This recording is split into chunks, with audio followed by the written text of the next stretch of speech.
Help me to reach 2,000 subscribers.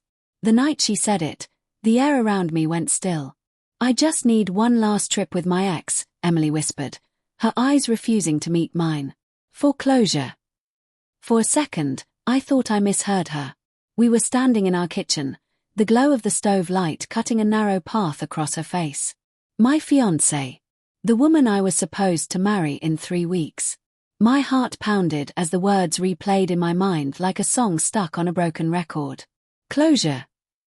I asked, my voice cracking between disbelief and restrained anger. You need closure with Daniel. After all this time. She nodded, wrapping her arms around herself as if shielding from a storm that hadn't yet arrived. It's just a short trip to the mountains. We dated for years, Ethan. We never really said goodbye properly. I think I owe it to myself, and to us, to make sure I'm really ready. Her voice was calm, too calm, like she had rehearsed it. I wanted to laugh. Or scream. Or walk out the door and never come back. But instead, I just stared at her.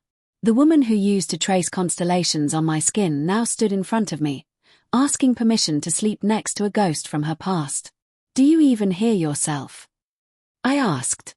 You're asking me to bless your little farewell trip with your ex. What kind of closure are you looking for? She stepped closer, her tone soft, almost pleading. Ethan, please. I love you. This isn't about him. It's about me. About ending that chapter for good so I can start the next one with you. I wanted to believe her. I really did. But something inside me shifted that night, an almost imperceptible crack that widened with every heartbeat. She left 2 days later. A weekend trip, she said. Her suitcase was smaller than usual, her perfume stronger.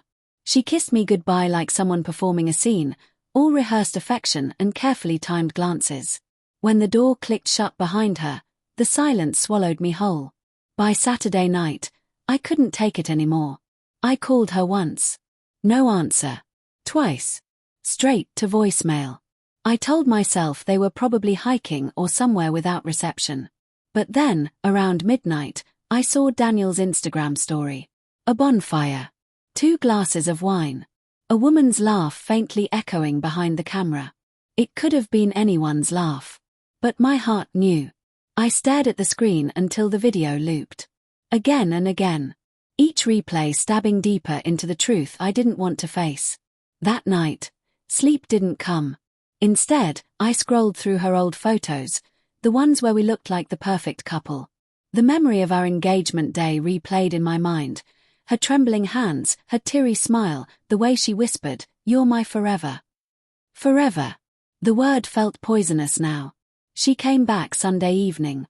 The sound of her key in the lock sent a rush of conflicting emotions through me, relief, anger, and dread all colliding in my chest. She walked in with a faint tan, her hair tied up, her smile forced. "Hey," she said, dropping her bag by the door. "You look like you haven't slept." "I didn't," I replied flatly. She moved toward me, maybe expecting a hug, but I stepped back. "Did you get your closure?" The question lingered between us like smoke. Her lips parted, but no words came out. For the first time, she seemed unsure of herself. "Emily," I said quietly, "did you sleep with him?" She flinched. The silence that followed was worse than any confession. Because silence always tells the truth. Tears welled in her eyes, and for a brief moment, I almost pitied her. Almost. "It just happened," she whispered finally. "We were talking, and then one thing led to another. I didn't plan it." I laughed bitterly. "You didn't plan it. You packed a suitcase to meet your ex, called it a closure trip, and somehow tripped and fell into his bed." She sobbed. "I'm sorry, Ethan. I didn't mean to hurt you. I thought it would help me move on." Her words felt like ice pressed against my skin. "Move on from what?" I said through clenched teeth. "From me. From us." She reached out to touch my hand, but I pulled away. The room felt smaller now, suffocating. Every breath burned. "Please," she said softly. "Can we talk about this? I still want to marry you. It was a mistake, but it made me realize how much I love you." That line. That twisted logic. She wanted forgiveness not because she regretted betraying me, but because she didn't want to lose the comfort I provided. I stared at her for a long time. Then I walked to my laptop. "What are you doing?" she asked nervously. I clicked open Daniel's profile, the one that showed the bonfire video. I turned the screen toward her. "You should see what closure looks like from the outside." Her face turned pale. "You tagged yourself in one of his posts," I added quietly. "You forgot that your name pops up when someone tags you." "I saw the comment you left. One last time, for old time's sake." Her hand flew to her mouth. "Ethan, please." But I wasn't listening anymore. The image of her smile in that video was burned into my mind. The smile that used to belong to me. I stood up and grabbed my car keys. "Keep the ring," I said. "You might need it for your next closure." She tried to stop me, but I walked out, her voice echoing behind me like a haunting melody I never wanted to hear again. Weeks passed. Friends asked what happened. I told them the wedding was postponed. No one needed the details. The truth was too heavy, too humiliating. One night, as I was packing the last of her things into a box, I found a letter tucked inside a drawer. My name was written in her handwriting, the edges smudged with what looked like tears. I hesitated before opening it. "Ethan," it began, "you were everything I ever wanted." But part of me still lived in the past, and I didn't know how to kill it without touching it one last time.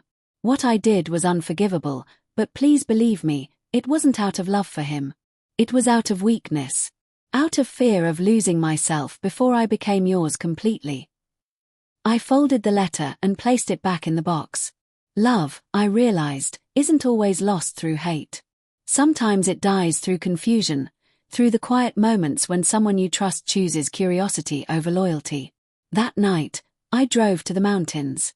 The same place she had gone for her closure.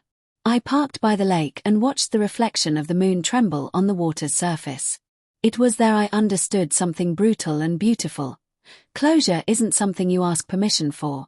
It's something you earn by walking away when the love you had turns into a lie.